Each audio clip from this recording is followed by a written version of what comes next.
ఈరోజు మొత్తం కల్పంలో పరమ పవిత్రమైన రోజుగా అందరూ మనస్ఫూర్తిగా అనుభవం చేసుకోండి.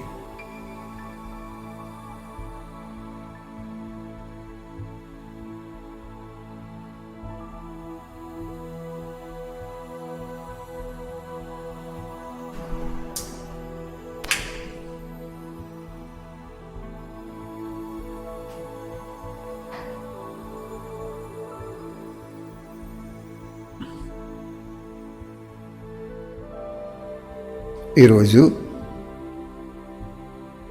మొత్తం కల్పంలో చాలా చాలా పవిత్రమైన రోజుగా ప్రతి ఒక్కరూ మనస్ఫూర్తిగా అనుభవం చేసుకోండి.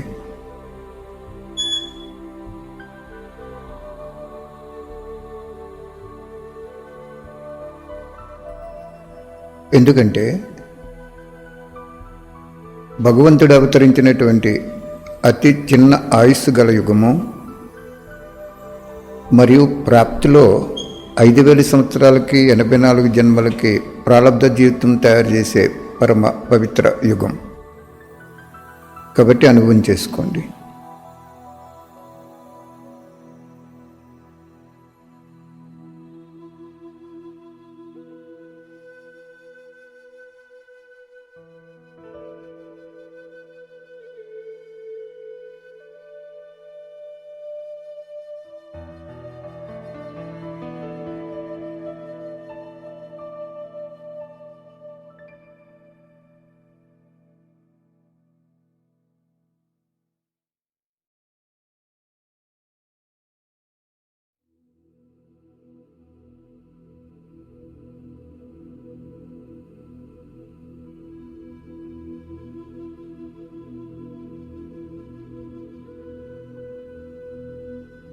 ఈ అనంతమైన సృష్టి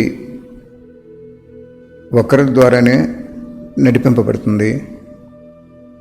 అతనే పరమాత్మ శివుడు. అతను జనన మరణ చక్రాలకు రారనేది, అవ్యక్తుడనేది, ఒక జ్యోతి స్వరూపంలో ఉంటారనేది మనందరం చాలా విశ్వసించవలసినటువంటి విషయం ఇది. ఈరోజు రాజ్యాన్ని పరిపాలించే ప్రతి ప్రతినిధి యొక్క శ్రేయస్సు కోరి మనసు సేవ చేసుకుందాం.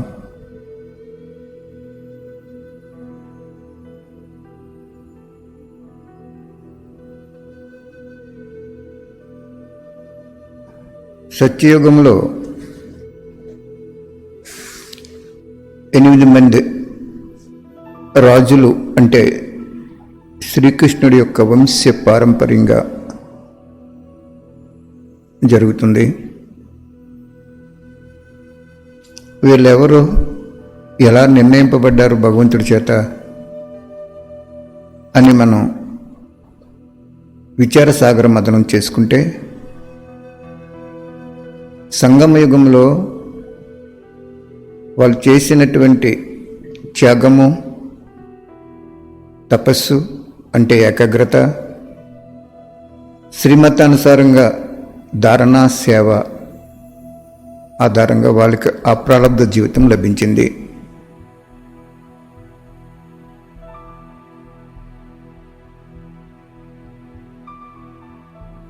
అంటే 8 మంది శ్రీకృష్ణులను వంశ పారంపర్యంగా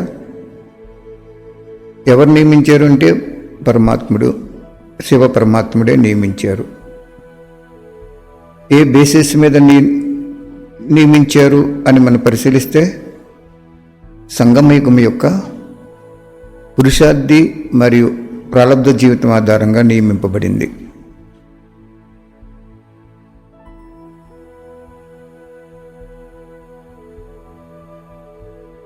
అక్కడ మంత్రి ఉండరు,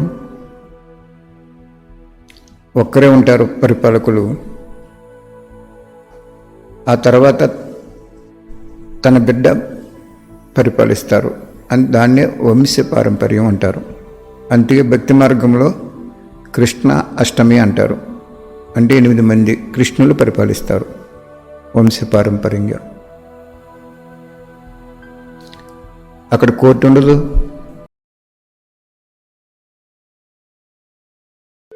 ఆ రాజ్యంలో దాసీతనం చేసే వాళ్ళకి, అన్ని విభాగాల వాళ్ళకి మనశ్శాంతి అనేది సంపూర్ణంగా ఉంటుంది.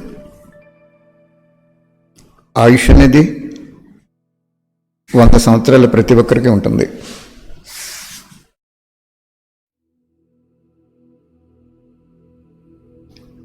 వాళ్ళెవరు? భగవంతుడు వాళ్ళని ఎందుకు నియమించారు, ఏ సూత్రం ఆధారంగా నియమించారు అని మనం పరిశీలన చేస్తే, ఆ పరిపాలనలో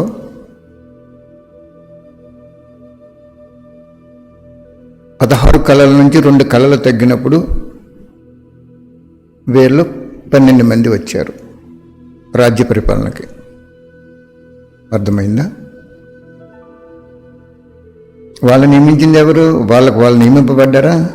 నో, పరమాత్మ శివుడు నియమించారు. ఆకాశంలో సూర్యుడిని ఎవరు పెట్టారు? ఏ సైంటిస్ట్ అని పెట్టగలరా? పంచతత్వాలకి పిత అయినటువంటి పరమాత్ముడు పెట్టారు. అలాగే 8 మంది కృష్ణుల్ని వంశపారంపర్యంగా, 12 మంది సీతారాముల్ని, వాళ్ళు లక్ష్మీనారాయణ అంటారు, వీళ్ళు సీతారాములు అంటారు, బాబా పరిపాలనలో పెట్టారు. అక్కడికి 5000 సంవత్సరాల్లో 2500 సంవత్సరాలు అయిపోయింది. ఆ 2 యుగాల్లో కూడా గుడి ఉండదు, పూజలుండవు. ఎందుకంటే వీళ్ళు చైతన్య దేవతలుగా ఉండటం కారణంగా పూజలు కూడా ఉండవు.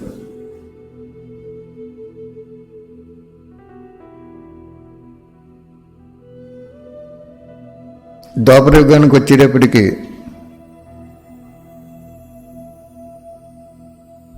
అనేక మంది రాజులు పరిపాలిస్తారు. రాజ్యాలు కూడా చిన్న చిన్న రాజ్యాల కింద విభజింపబడిపోతుంది.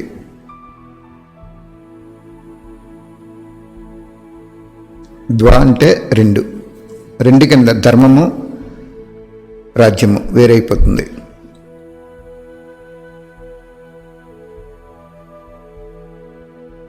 అక్కడ రాజులే ఎవరు నియమించారు అని మనం పరిశీలిస్తే, సంగమయుగంలో భగవంతుడు చెప్పినటువంటి కార్యక్రమాల యొక్క శ్రీమతాన్ని పాటించిన ఆధారంగా సత్యత్రేతయుగంలోకి వచ్చారు. పాటించలేక భగవంతుని తెలుసుకోలేని వాళ్ళు ద్వాపర కలియుగాల్లో రాజులుగా ప్రజలపై రాజ్యం పరిపాలిస్తారు. అర్థమైందా? కాబట్టి మనం ప్రతిదీ భగవంతుడి సంకల్పం లేకుండా ఏది జరగదనేది మనకి రోజుకి కొన్ని 100 సార్లు ఆ పాయింట్ అనుభవం అయితే మనం భగవంతుడు హృదయ సింహాసనం రాజులుగా ఉండిపోతాం. అది మామూలు స్థూల సింహాసనాలు అయ్యి ఒక జన్మ తర్వాత కింద దిగిపోతారు. కానీ ఇక్కడ భగవంతుడు హృదయ సింహాసనం అనేది సంగమయుగంలో తప్ప ఇంకెప్పుడు లభించదు. ఆ సింహాసనం ప్రతి ఒక్కరికి, అంటే సంపూర్ణమైన వాళ్ళకి ఒక జన్మకే లభిస్తుంది, మరుసటి జన్మకి లభించదు. కానీ ఆ ఫ్యామిలీలో ఉంటారు.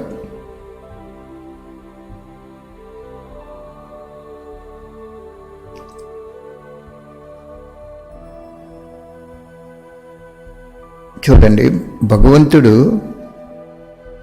అనంత విశ్వాన్ని సృష్టించారు. పాత్రలు అభినయించే ప్రాప్తి మాత్రం సంగమ యుగం ఆధారంగానే ఉంటుంది. అదే గుర్తించుకోవాలి ప్రతి ఒక్కరు కూడా. ఒక్కరోజు సంగమయుగం వెళ్ళిపోయిందంటే చాలా చాలా ప్రాప్తిని పోగొట్టుకున్న వల్ల అయిపోతాం.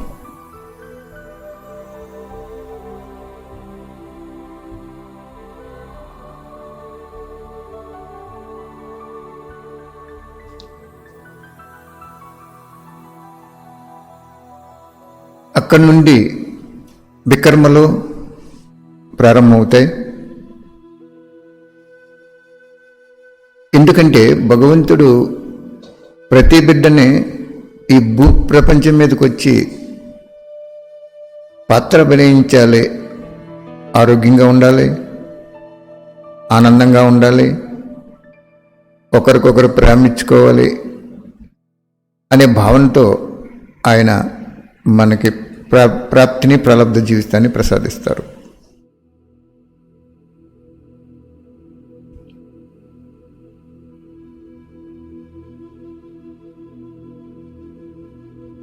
కాబట్టి భగవంతుని ఎంతమంది తెలుసుకుంటారు? ప్రపంచంలో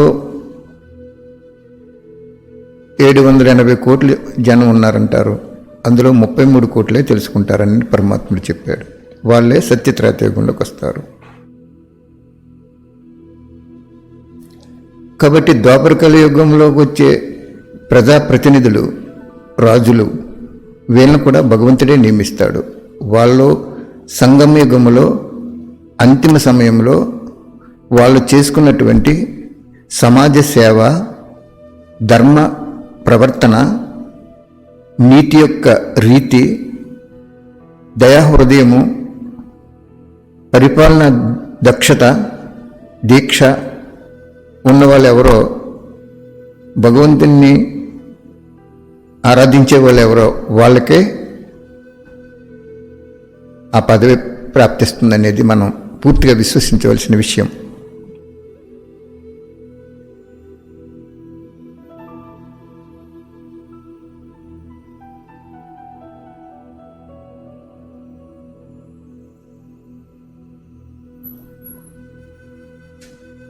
కాబట్టి ఈ కలియుగము చివర అంటే ద్వాపరయుగంలో కూడా మన సోషల్ చరిత్ర చదువుకుంటే చాలామంది రాజులు కూడా వాళ్ళ రాజ్యాన్ని సస్యశ్యామలంగా పాలించుకోవడానికి బదులు ఇతర రాజ్యాన్ని కొల్లగొట్టి అది కూడా పొందాలనే భావనతో ఉన్న వాళ్ళు ఉన్నారు.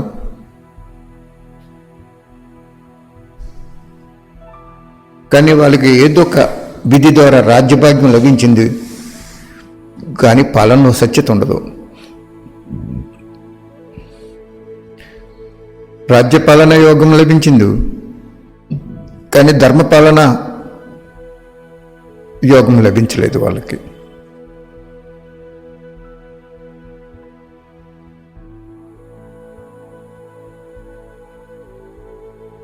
ఈ కలియుగం చివరికి వచ్చేటప్పటికీ అనేక దేశాలు, ఖండాలు ఏర్పడి వేరువేరుగా ఈ సృష్టిలో అవతరించాయి. పరంధామ నుండి ఆత్మలు కిందకు వస్తున్నప్పుడు ఏ కేటగిరీ ఆత్మలు ఏ రాజ్యంలో ఉండాలి, ఏ స్థానంలో ఉండాలి, దాన్ని బట్టి అక్కడ ఆయనే నిర్ణయించారు.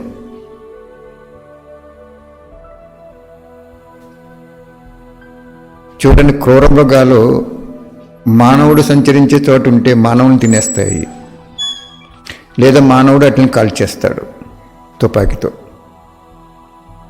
కాబట్టి అట్లని ఎక్కడ పెట్టాలి, వీళ్ళని ఎక్కడ పెట్టాలి అనేది నిర్ణయించేవాడు సర్వజ్ఞుడు, సర్వశక్తివంతుడు, పరమ పవిత్రుడు, కర్మల గుహ్యగతిని సంపూర్ణంగా రచన చేసుకున్నవాడు ఆ జ్యోతి స్వరూపుడు ఒక్కడే.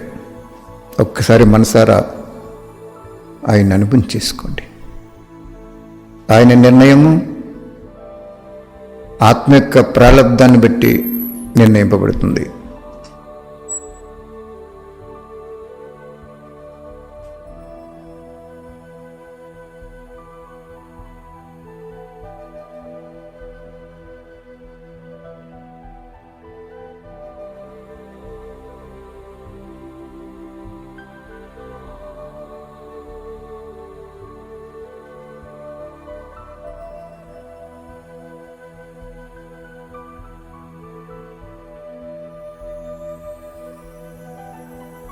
కాబట్టి పరమాత్ముడు ఏమంటారు, నీ భాగ్యరేఖని నువ్వే ఈ సంగమేఘములో తీవ్ర పురుషార్థము, శ్రేష్ఠ శ్రీమతము, త్యాగము, తపస్సు, నిస్వార్థ నిర్మల మనసుతో కూడిన సేవ మీకు ఇతరులకి పుణ్యకథ తయారు చేస్తుందని చెప్తారు.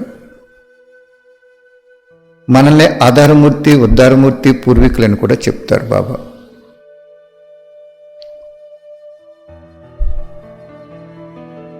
కాబట్టి కలియుగం చివరిలో కొన్ని 100 సంవత్సరాల క్రితం నుండి అనేక దేశాలు ఏర్పడినాయి. అనేక చోట్ల ప్రెసిడెంట్ పరిపాలన లేదా ప్రైమ్ మినిస్టర్ పరిపాలన రూపంలో పాలన జరుగుతుంది.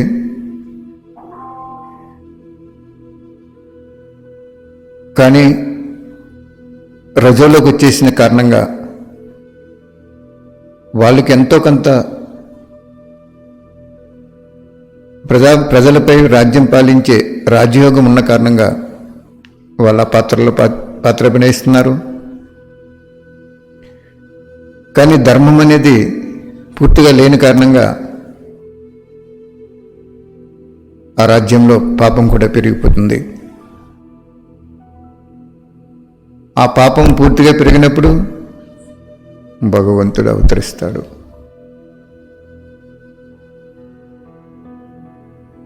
భగవంతుడు భూమి మీద అవతరించి 84 సంవత్సరాలు గతించింది.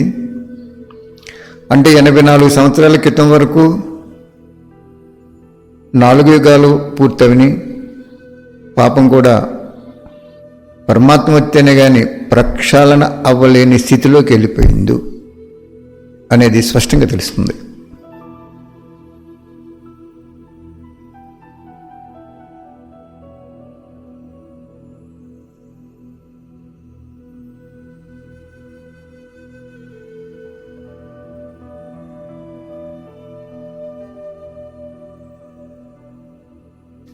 భగవంతుడు వచ్చి వెంటనే పాపాన్ని భస్మం చేయలేదు.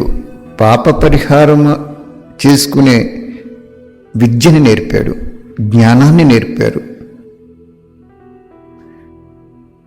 ఆ నేర్చుకున్న వాళ్ళ యొక్క స్థితిగతులను బట్టి ప్రపంచం కూడా నడుస్తుందని చెప్పారు.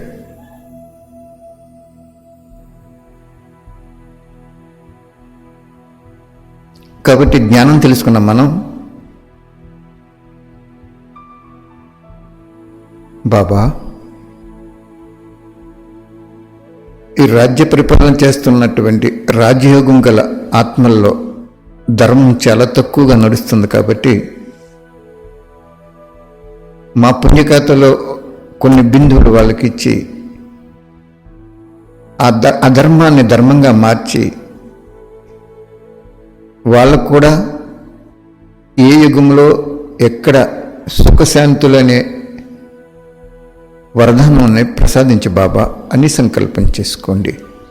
ఎందుకంటే 84 సంవత్సరాల క్రితం భగవంతుడు వచ్చారు. 84 సంవత్సరాల బిందు. అప్పటి నుంచి భగవంతుని తెలుసుకున్న పిల్లలకి దివ్య బుద్ధిని ప్రసాదిస్తారు. ఆ దివ్య బుద్ధి యొక్క వైబ్రేషన్స్ దాన్ని బట్టే ప్రపంచం నడుస్తుందని కూడా చెప్పారు. ఒక వాణిలో బాబా చెప్పారు ఏమని, జ్ఞానం తెలుసుకున్న మనం తపస్సు చేసుకుంటూ ఏకాగ్రతతో భగవంతుని యొక్క కార్యంలో భాగస్వామిగా పాత్ర అభినయిస్తున్న మనం ఇల్లు కట్టుకోవాలా, పెళ్లి చేసుకోవాలా, వ్యాపారం చేయాలా, ఉద్యోగం చేయాలా అని సంకల్పం మీకు వస్తే ఆ సంకల్పం వచ్చింది, ఇంకా మాటలో ధ్వనిలోకి రాలేదు, కార్యంలో కూడా రాలేదు. ఆ సంకల్పము వాయుమనంలోకి వెళ్ళి బయట అజ్ఞాని అభాగ్యశాలి ఆత్మల్ని ఆ కార్యం చేయించేసి వాళ్ళకి వినాశనం మీద నిత్యం లేకుండా చేసేస్తుంది. మీకు వినాశనం మీద నిత్యం లేదు కాబట్టి సంకల్పాలు వచ్చినాయి. వినాశనం మీద నిత్యం ఉండి పరమాత్ముడు వచ్చాడు, అధర్మాన్ని నాశనం చేసి ధర్మాన్ని స్థాపన చేసి స్వర్గాన్ని ప్రసాదిస్తున్నాడు, మా అందరికీ అన్ని యుగాల వాళ్ళు బాగుండాలి, అన్ని రాజ్యభాగ్యం కలిగిన వాళ్ళు కూడా ధర్మంగా పాలించాలని మనకి సంకల్పం ఉండాలని చెప్తున్నారు బాబా.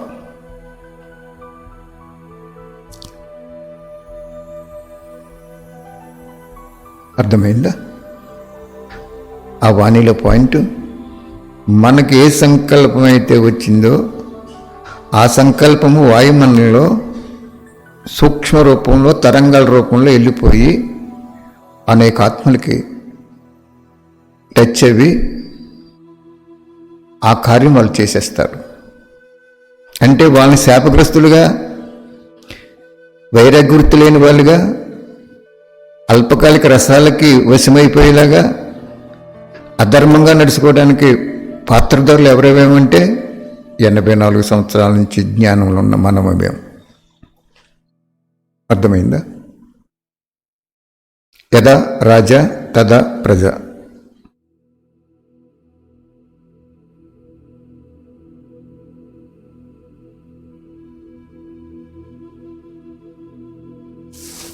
కాబట్టి భగవంతుడు సద్గురు పాత్రలోకి వచ్చారు.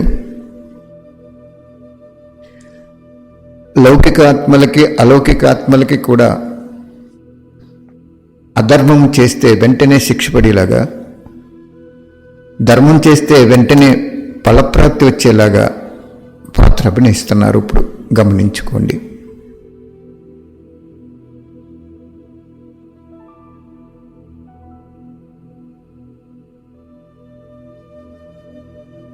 కానీ ద్వాపర కలియుగంలో వచ్చేటువంటి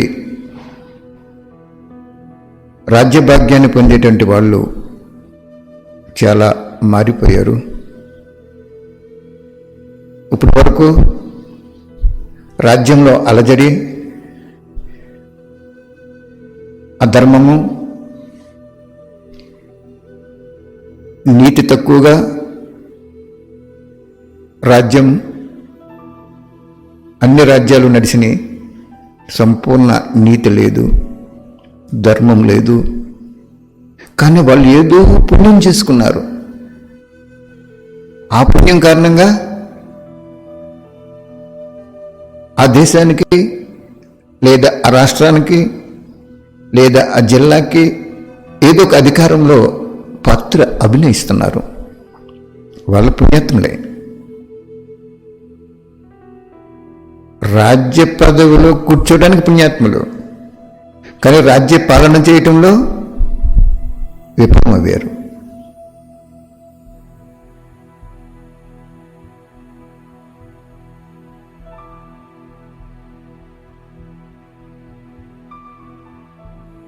కారణం ఎవరు? మనమే, పక్కాగా మనం. కాబట్టి ఈరోజు ఈ కరోనా వ్యాధి ఆధారంగా మనం పరిశీలన చేస్తే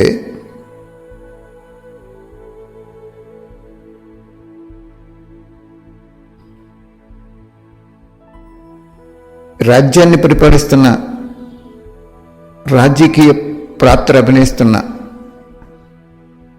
ప్రధానమంత్రి, ముఖ్యమంత్రులు, అన్ని దేశాలు యొక్క ప్రెసిడెంట్స్, వీళ్ళందరూ కూడా దయాహృదయంతో మారిపోయారు, దయాహృదయులుగా అయిపోయారు.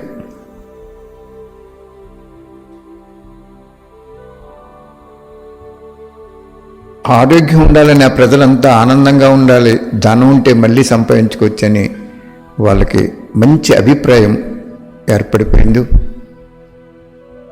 వాళ్ళు పాత్రలో ఏదైనా చిన్న చిన్న లోపాలు, అధర్మం అనేది, నీతి తక్కువగా ఉండేటువంటి కార్యాలు జరిగినా ఈ అంతిమంలో ఈ వ్యాధి ఆధారంగా అందరూ ఏకమయ్యి ప్రధానికానికి ఆరోగ్యమే మహాభాగ్యం అనే దృష్టిలో చాలా సహయోగవుతున్నారు. వాళ్ళు పుణ్యాత్ములు అయిపోయారు. వాళ్ళు మళ్ళీ ఏ యుగంలో వచ్చి రాజ్యరకం పొందాలో వాళ్ళకి అది నిర్ణయం అయిపోయింది. వాళ్ళు సంపూర్ణం అయిపోయారు. కారణం త్యాగం ఉంది ఇక్కడ.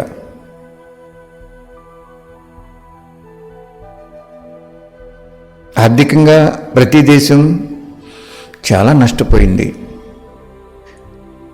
కానీ ఆలోచనలో నా ప్రజలు నాకు సోదర ఆత్మ లాంటి వాళ్ళు బాగుండాలి, వాళ్ళు ఆరోగ్యంగా ఉండాలి, వాళ్ళ శ్రేయస్సు కోరాలి. ధనమంతా ఏదో ఒకలో భగవంతుడు ఇస్తారు. ధనం ప్రాధాన్యత ఇస్తే ప్రాణం పోతుంది, ప్రాణానికి ప్రాధాన్యత ఇస్తే ధనం పోతుంది. కానీ ధనాన్ని మళ్ళీ సంపాదించుకోవచ్చు, కానీ ప్రాణాన్ని సంపాదించుకోలేము అనే దివ్య బుద్ధి భగవంతుడు వాళ్ళకి ప్రసాదించాడు.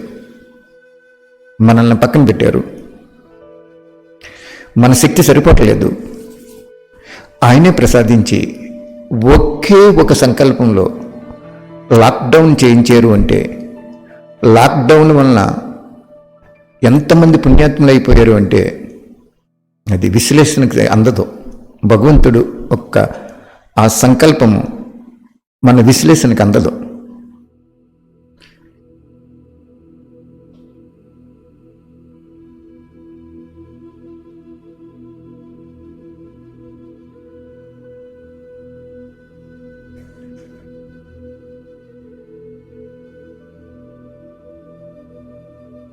కాబట్టి బాబా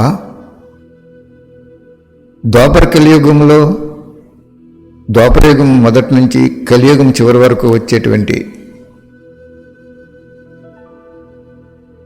ఆత్మలకి చాలా పుణ్యాన్ని ప్రసాదించేవు, దివ్య బుద్ధిని ప్రసాదించేవు, త్యాగాన్ని చేసే శక్తినిచ్చేవు, అధర్మాన్ని నాశనం చేసే బలం ఇచ్చేవు. చాలా ధన్యవాదాలు బాబా.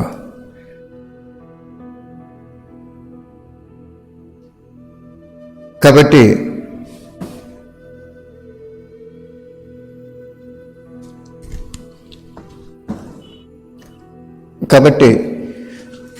మీరు ఇంకా ఎవరున్నారు? మనం ఉన్నాం. మనం సంపూర్ణం అయిపోతే సహజంగా వినాశనం అనేది జరిగిపోతుంది. అర్థమైందా?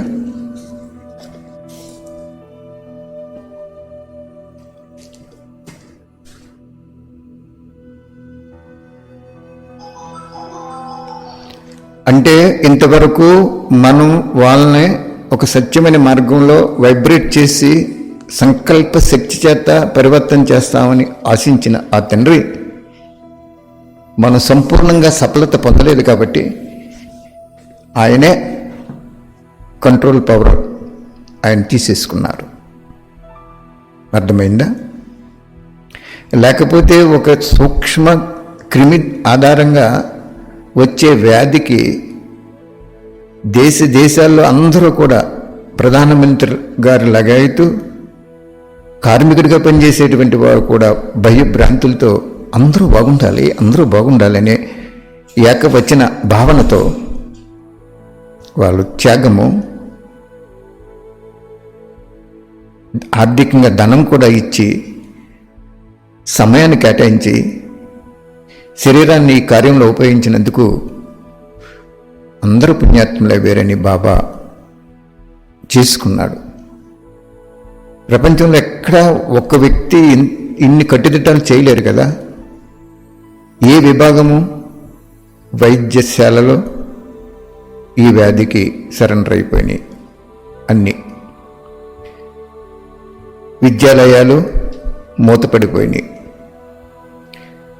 ఫ్లైట్స్ ఆగిపోయినాయి, ట్రైన్స్ ఆగిపోయినాయి,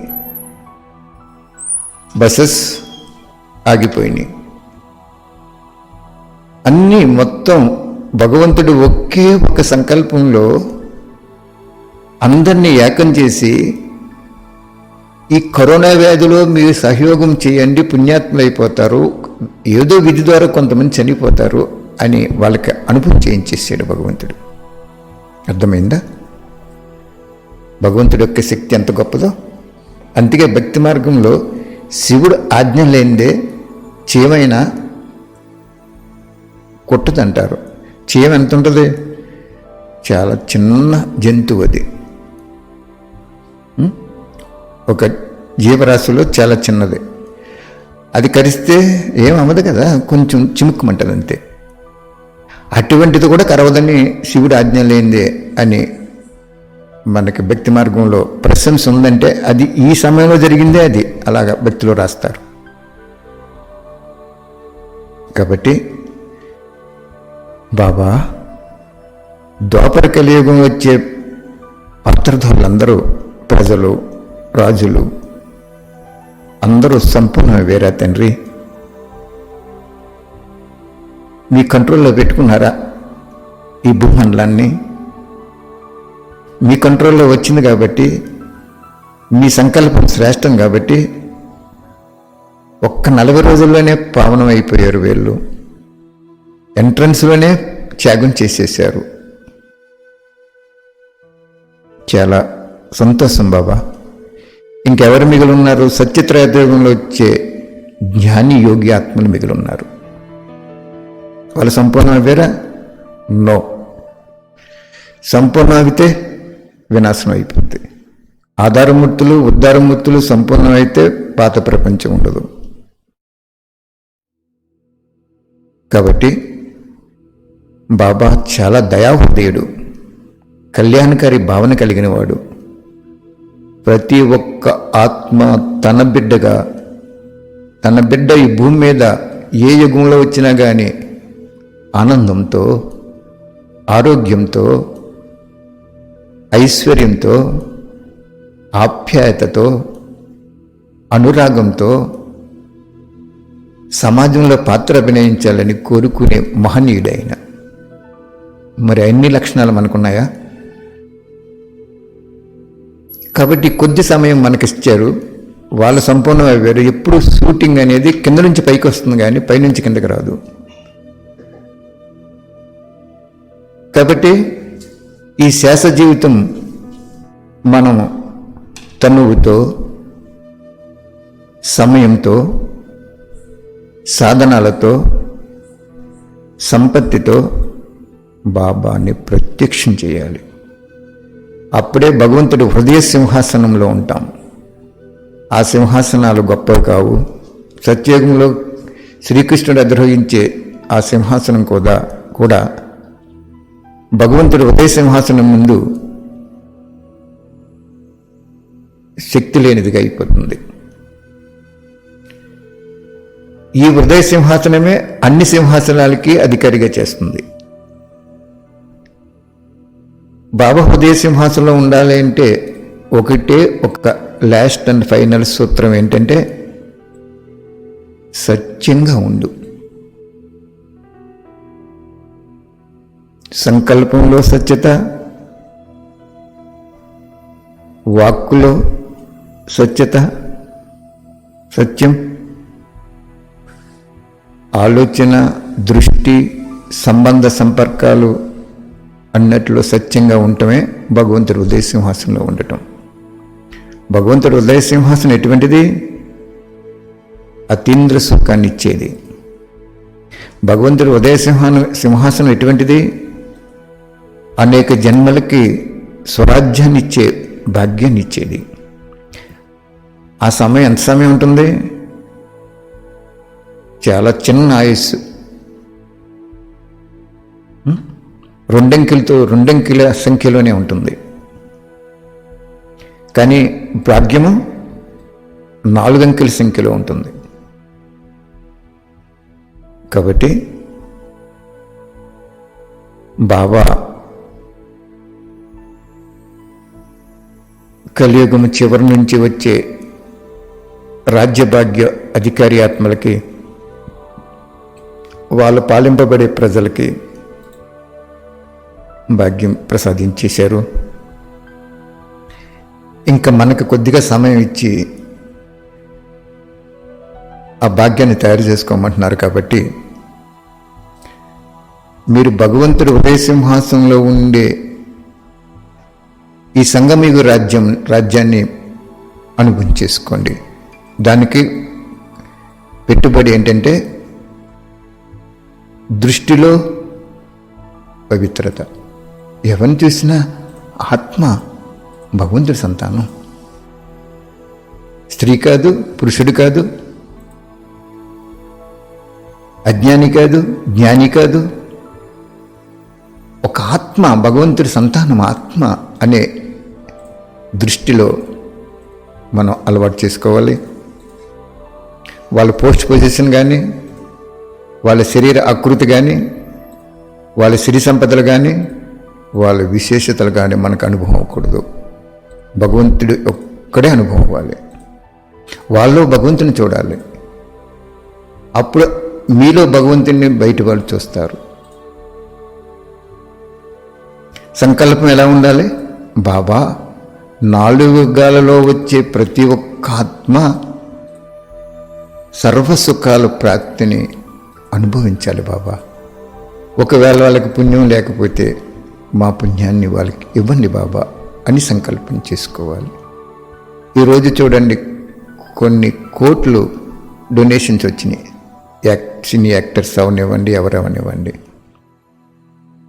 వాళ్ళు కష్టపడి యాక్ట్ చేసిన ధనం కూడా చాలా విశాల హృదయంతో ఇచ్చారు. అలాగే మనమేమివ్వాలి? సంకల్ప శక్తి, పవిత్రత, దృష్టి, పవిత్ర భావన, పవిత్ర మాట, పవిత్ర స్నేహము, పరమాత్మ ప్రక్షుతత మనం వాళ్ళకి అందరికీ చూపించాలి. కాబట్టి బాబా మంచి మనస సేవ ఆది నుండి అంతిమ వరకు రాజ్య భాగ్య అదృష్టాన్ని పొందే ప్రతి ఆత్మకి బాబా ఒక్క శక్తినిచ్చి పాలన చేయించారు. 5,000 సంవత్సరాలు, 4 యుగాలు. అటువంటి భగవంతుడికి వీళ్ళందరూ దొరికిన 100 కోటి ధన్యవాదాలు బాబా. థ్యాంక్ యూ బాబా, థ్యాంక్ యూ. అర్థమైందా? ఇంకా మనం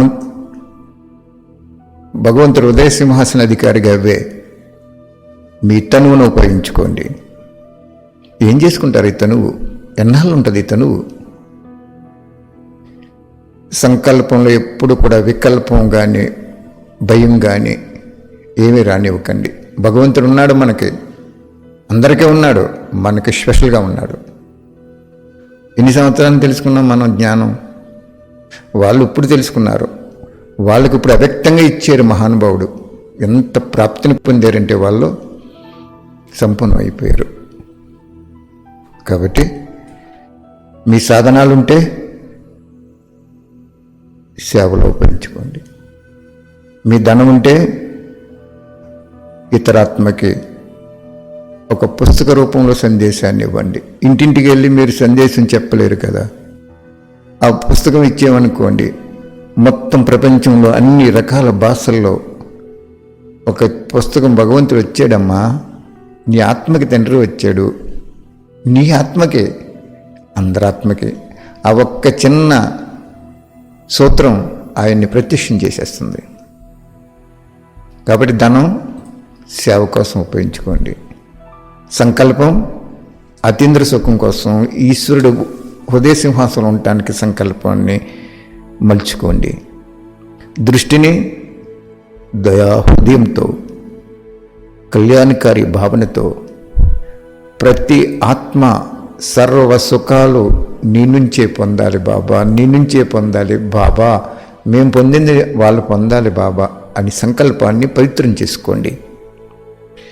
ఎవరిని చెడు దృష్టితో చూడకండి.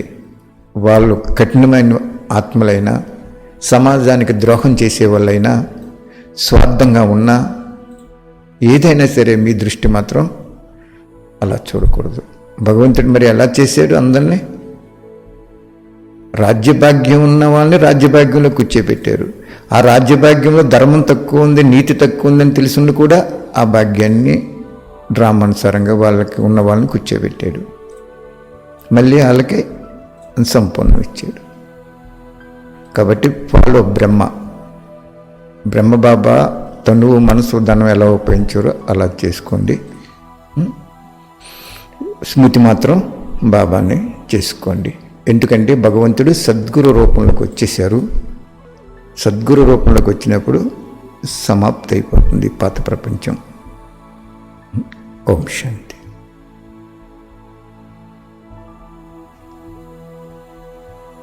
1వ తారీఖు 1వ నెల 1వ సంవత్సరం నుండి 5000 సంవత్సరాల వరకు భగవంతుడి చేత నియమింపబడిన పాలింపబడిన రాజ్యభాగ్యాన్ని పొందే ఆత్మలందరి తరపుని ఆ బాబాకి 100 కోటి ధన్యవాదాలు మరలా అర్పణ చేసుకుంటూ ఆ రుణాన్ని తీర్చుకోవాలని ఎంతో రుణపడిపోయాం భగవంతుడికి అనే భావనతో మేము ఈరోజు మనస సేవని సమాప్తి చేసుకుంటూ ఆయనకి అందరి తరపుని 100 కోటి ధన్యవాదాలు చెప్తున్నాను. థ్యాంక్ యూ బాబా. Thank you very much.